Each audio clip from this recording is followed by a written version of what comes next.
Hi అండి, welcome to Aadya's world. ఈరోజు నేను కొత్తిమీర కారం చేస్తున్నాను వంకాయతో.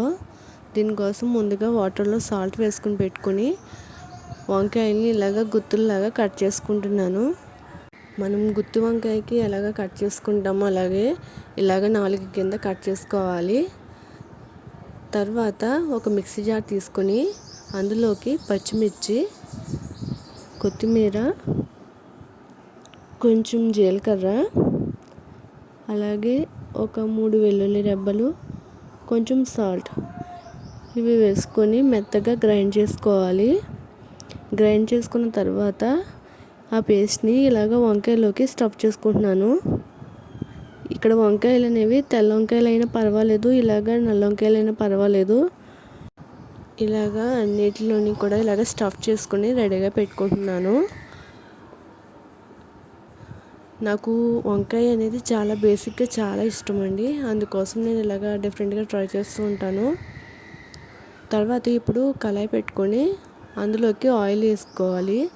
తర్వాత ఇందులోకి ఆవాలు, జీలకర్ర, కొంచెం శనగపప్పు వేయించుకొని తర్వాత దీంట్లోకి కొంచెం కరివేపాకు, అలాగే కొంచెం జీడిపప్పు యాడ్ చేస్తున్నాను. ఇవి మొత్తం కూడా ఒకసారి ఫ్రై చేసుకొని మనం ముందుగా రెడీ చేసి పెట్టుకున్నాం కదా వంకాయల్ని దీంట్లోకి యాడ్ చేసుకోవాలి. వంకాయలు మొత్తం ఇందులోకి యాడ్ చేసుకోవాలి. ఈ గ్రేవీ అనేది పక్కన పెట్టుకోండి, తర్వాత వాడుకోవచ్చు. ఇలాగ మూత పెట్టి మగ్గించుకోవాలి. ఈ వంకాయలు కొంచెం మెత్తగా అయిన తర్వాత ఈ గ్రేవీ ఉంది కదా అది కూడా అందులో వేసేసుకొని ఒకసారి కలిపేసుకోవాలి.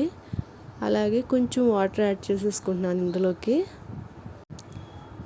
వాటర్ కూడా యాడ్ చేసేసుకున్న తర్వాత వంకాయ మనకి సాఫ్ట్గా అయ్యే వరకు కూడా ఉడికించుకోవాలి. మనకి వాటర్ అనేది ఎక్కువ పట్టదు, అంటే వంకాయ ఆల్మోస్ట్ మగ్గిపోయింది కాబట్టి.